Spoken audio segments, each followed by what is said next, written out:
Hi all, today, the angels talk about faith as an act of creation. I'll share a fun story of using faith to help me manage a lot in a short time, and then we'll share tips to help you cultivate faith whether you celebrate the season or not. Have a blessed and beautiful week, smiley face, and message from the angels. My dear friends, we love you so very much, you are eternally held in an embrace of love. Seasons come and go. Years come and go. Hierarchies rise and fall. Yet never in your eternal journey are you without love, for it is the stuff from which you are made. You feel that love inside of you stirring often. More often than most of you give yourself credit for, you feel compassion or appreciation. Without realizing it, hundreds of times a day, you savor a simple pleasure or a breath of relief.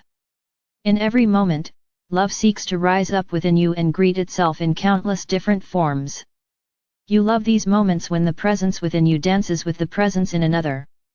It feels wonderful when someone acknowledges you for the beautiful and loving being that you are. You adore the moments when someone shines the spotlight of love upon you. And while each of you would prefer to engage with others in such a loving dance, not everyone in your world loves themselves enough to be loving and kind. Not everyone is ready to release fear, anger, or resentment. Many are unwilling to let go of a painful past in exchange for a peaceful present. Many cannot believe in what they have not yet seen. Many want you to keep them company in their misery. This is a challenge for those of you who love so deeply. You long for all souls to know how deeply they are loved. You want people to understand the goodness of your heart and the sincerity of your intentions. You crave kind and caring interactions. Not everyone is ready for this, dear ones. Others cannot yet acknowledge the light in you if they are lost in their own darkness. One mired in misery will not want to be around someone who reflects their potential capacity for joy.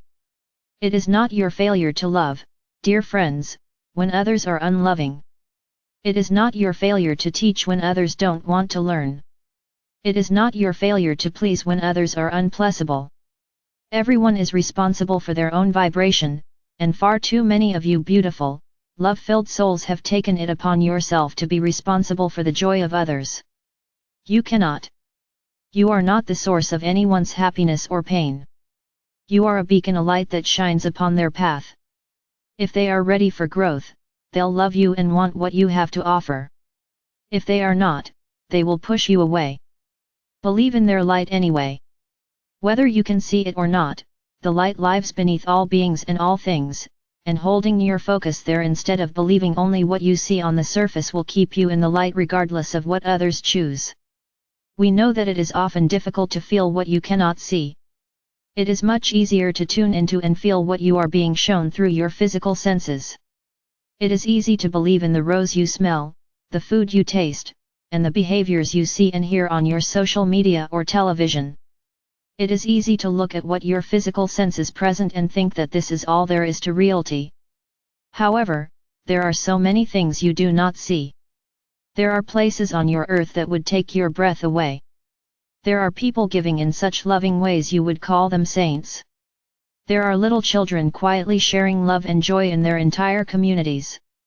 Countless people are doing countless good deeds every day. Most of them will never be seen on your news or social media, yet they send beautiful shining ripples of light into the human pond. Many of you are not making a production about your loving heart and kindly lived lives.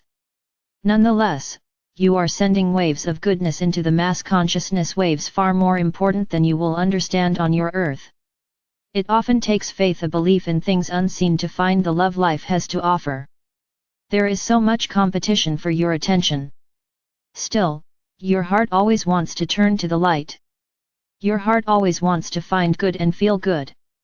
You are like beautiful sunflowers wanting to follow the trajectory of the light. No matter how weary or browbeaten you feel, you all want to feel more love.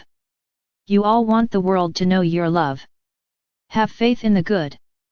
Have faith in divine love for you. Believe in your own goodness and worthiness. The world and others who taught you have not always made love evident or easy, but you can choose one moment after the next to look for the good, acknowledge the good in yourself, and seek the good in others.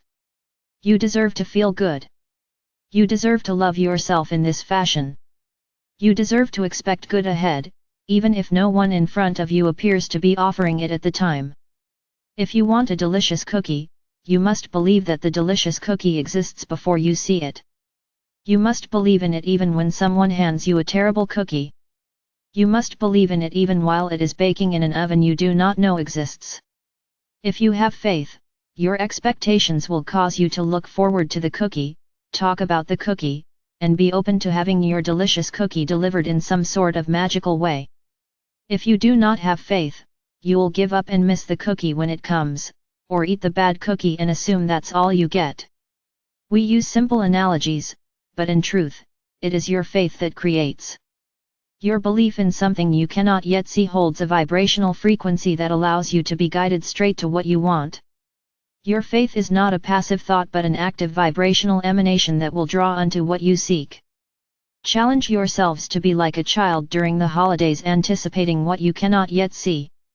If you could look forward to your creations with as much anticipation as a child, you would receive them far more quickly.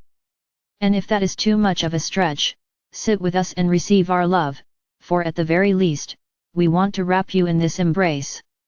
God bless you. We love you so very much. The Angel's Message from Anne. Hi everyone, when I was little, I loved staring at the Christmas lights and watching the Christmas movies. I loved the positive messages. In Rudolph's story, the abominable snowman eventually found purpose and made friends. Rudolph found acceptance for his differences. The little drummer boy's gift was revered by kings, and the twinkling lights sparked vague memories of the light of heaven. The carols were hopeful and happy. Things felt right with the world, no matter the stresses around us, the rest of the year. We were allowed to ask Santa for exactly 3 presents, 1 big one and 2 smaller ones. We spent hours poring over the Toys R Us and Sears catalogs, carefully making our selections. Narrowing down our choices wasn't such a bad thing. We had to get in touch with our hearts and go for what we wanted most. By the time we sat on Santa's knee at the local mall or wrote him our letters, we knew exactly what we wanted, and we were pretty sure of receiving it. We were told that kids who asked for fewer things had a better chance of getting them. It was genius on my parents' part, and even though we occasionally whined about the toy limit, we usually had a lot of fun anticipating our treasures. Only once did Santa miss putting the gifts out. Happily, my parents figured out that he mistakenly left the presents in the trunk of one of their cars. Imagine our relief.